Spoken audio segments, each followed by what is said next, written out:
Today on Meat Revival, peach paper wrapped competition style brisket flat.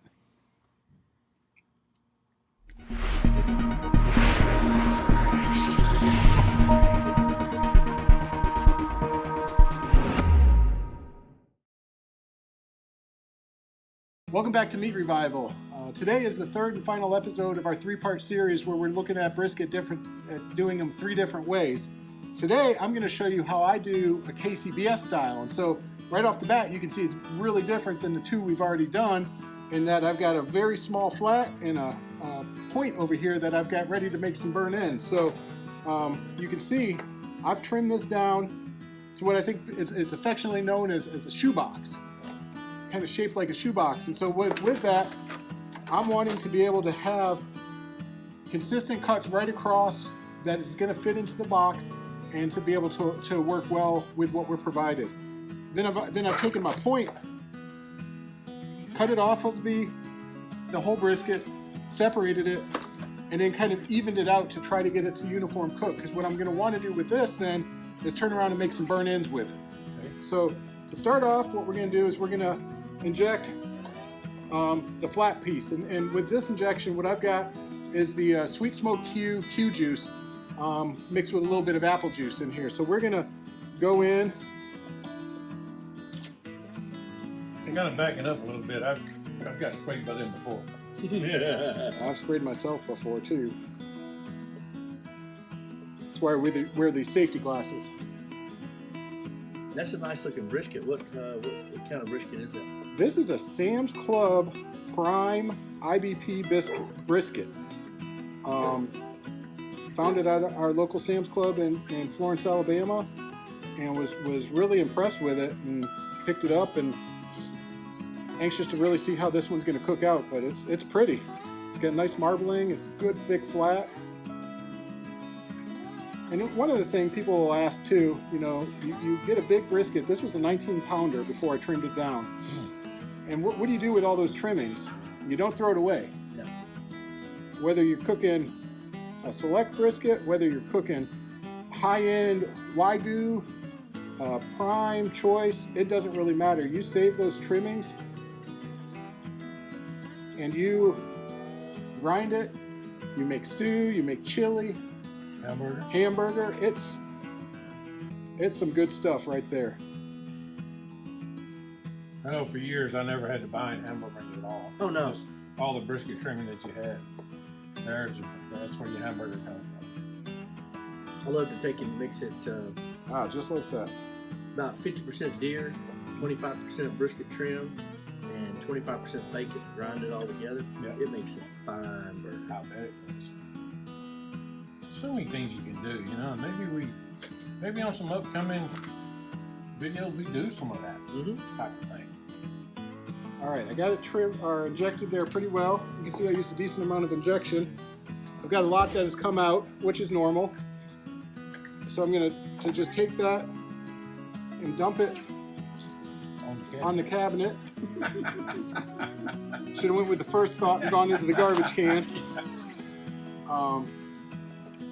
But with that, we're going to use that little bit of leftover, kind of rub it in to both sides.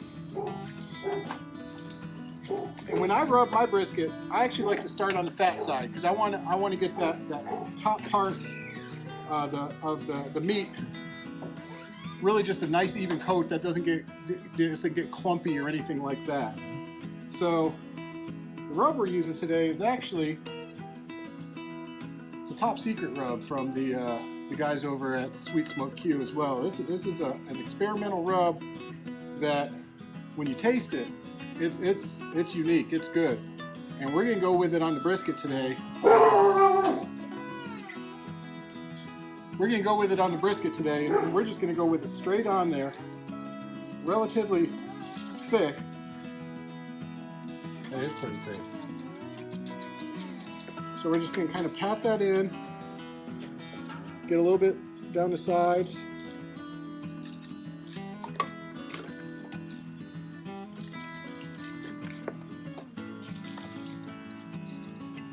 Pat that in, get that back part. And we're going to flip it over to the meat side and just do a nice even layer.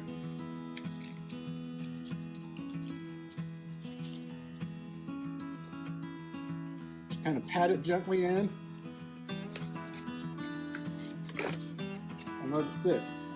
I think we're good to go. What we're going to do next is I'm going to go put a foil cover on this, put it into the cooler, into the refrigerator, but get it back on ice. I'll usually do this at a contest about 7 or 8 p.m. Get it back on ice. I like to pull it out, 30 minutes or so before I put it on. So I will put it on a little more cold, but I cook a little different. I start off really hot, so I want it to be cold so that I can take that shock that I'm going to give it. So that's what we've got right now, and we'll see y'all soon. Looks good, man. Thank you. Welcome back. Well, we've let our rubbed and injected brisket sit for about 8 to 9 hours overnight. Coming in, we've got our RecTech Trailblazer up to 425 degrees. You might say that seems a little hot to cook a brisket, but as soon as we put this on, I'm going to crank the temp backwards to 275 and let it naturally come down. But what I'm wanting to do is give an initial shock to that meat, plump it up a little bit, and then start the cooking process from there. So we're going to open this up. Take our brisket, which looks mighty fine.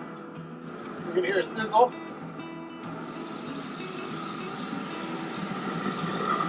I already smell that a little bit.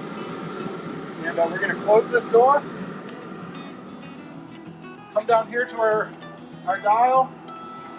Dial it back to 275. We heard that fan go off, and we're going to let that go for about 4 hours. And then after 4 hours, we're going to wrap it in some peach paper and finish the process out of it cooking. We'll see you back shortly. All right, we pulled our flat off of the RecTech.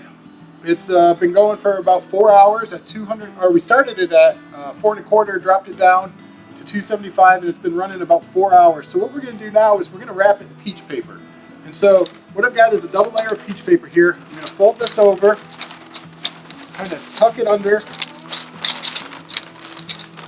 fold it one more time, and now I'm going to kind of make it like an empanada. To get that around, I'm going to rip off what we don't need.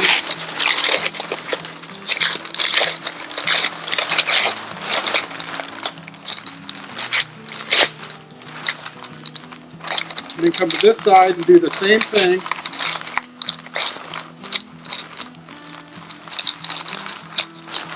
And then we're going to take this, put it back on the grill, on the RecTech, probably about an hour or so, and we're going to check it at that point, and we should be getting close to good to go. So you're using the peach paper versus using foil? Right. Yeah. This is kind of a Texas thing. I want to say Central Texas area with the foil instead of or using the peach paper instead of the foil. It still allows it to breathe, but it traps in some of that moisture. Keep maintaining that bark on there. Okay.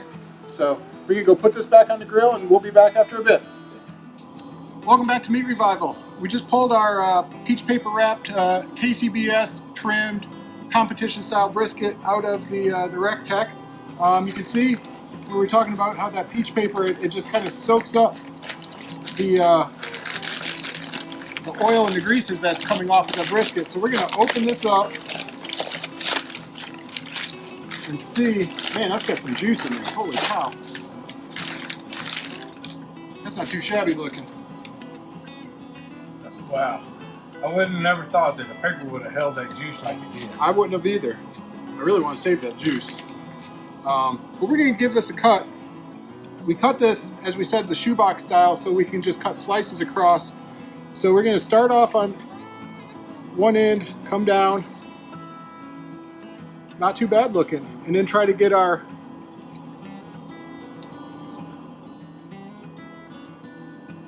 slices out of here.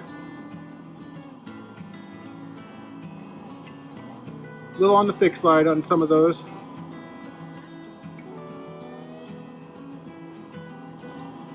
Still pretty warm too. Yeah.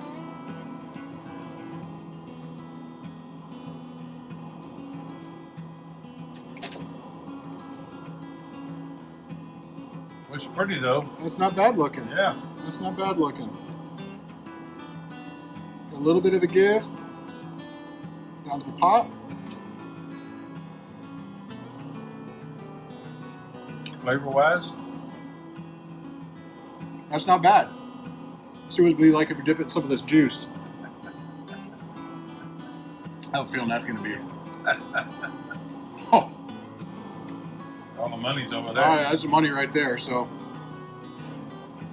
we're going to take a shot.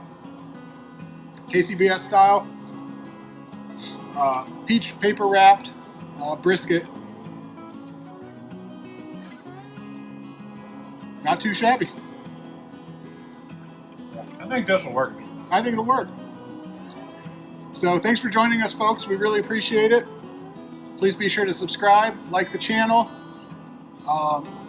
Leave us some comments if you have any questions or want to know. We'll be happy to help you with whatever we can. We'll see you next time. Thanks for checking us out today on Meat Revival.